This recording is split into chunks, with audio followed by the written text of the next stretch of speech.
మొదటగా విత్తన శుద్ధి ద్వారా, రెండవది మనం ఈ యొక్క సీడ్లింగ్స్ని కలుపుని ఈ యొక్క జీవన ఎరువుల ద్రావణంలో ముంచి మనం వాడుకోవచ్చు. మూడవ విధానము ఈ యొక్క భూమిలో చల్లుకునే విధానము. మొదటగా విత్తన శుద్ధి మనం వాడుకున్నట్లయితే విత్తన శుద్ధి ద్వారా ఈ జీవన ఎరువులను మనం పంట పొలాల్లో వాడుకుంటే ఎక్కువ లాభం ఉంటుంది. ఎందుకంటే మనం విత్తనం విత్తేటప్పుడు పొలంలో తేమ శాతం ఎక్కువగా ఉంటుంది కాబట్టి ఈ సూక్ష్మజీవులు భూమిలో ఎక్కువగా పెరిగి మొక్కకు లాభాన్ని చేకూరుస్తాయి. విత్తన శుద్ధి చేసేటప్పుడు ఏంటంటే రైతు సోదరులు 1 ఎకరానికి సరిపడా విత్తనాన్ని 250 గ్రాముల ఏదైనా జీవన ఎరువుని వాడుకుని విత్తనానికి సమపాళంలో పట్టించి నీడలో ఒక 30 నిమిషాల వరకు ఆరబెట్టుకుని విత్తుకుంటే లాభం చేకూరుతుంది. కానీ ఈ విత్తన శుద్ధి చేసేటప్పుడు రైతు సోదరులు గమనించవలసింది ఏంటంటే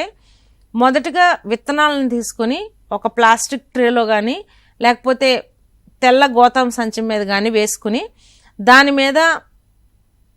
గంజి కానీ స్టిక్కర్గా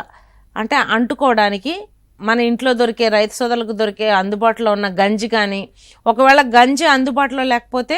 మనం చక్కెర ద్రావణం కానీ బెల్లం ద్రావణం కానీ తయారు చేసుకుని ఈ బెల్లం ద్రావణం తయారు చేసుకోవడానికి 100 ml ఆఫ్ వాటర్లో ఒక 10 గ్రాములు బెల్లం వేసుకుని కొంచెం వేడి నీళ్ళలో కొంచెం చిన్నగా పాకం పట్టేటట్టు, పాకం అవ్వవసరం లేదు, కొంచెం వేడి చేసిన తర్వాత జిగురు వచ్చిన తర్వాత దాన్ని చల్లార్చి అది విత్తనాల మీద పోసి తర్వాత ఈ జీవన ఎరువును విత్తనం మీద వేసి మంచిగా సమపాళంలో విత్తనం చుట్టూ పట్టించుకున్నట్లు పట్టించి నీడలో 30 నిమిషాలు ఆరబెట్టుకుని ఇది విత్తన శుద్ధి చేసేటప్పుడు విత్తనానికి విత్తనం విత్తుకునే 30 నిమిషాల ముందు మాత్రమే పట్టించాలి. రైతు సోదరులు ఇక్కడ గమనించవలసింది ఏంటంటే ఒకవేళ మీరు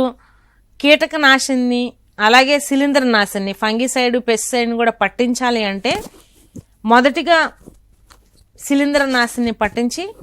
తర్వాత కీటకనాశిని పట్టించి ఆ తర్వాత మాత్రమే ఈ రైజోబియంని కానీ జీవన ఎరువును కానీ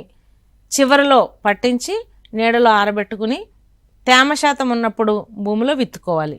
దానివల్ల ఏంటంటే మనము ఈ కోటిలిడన్స్ వచ్చినప్పుడు అంటే పంట వెంటనే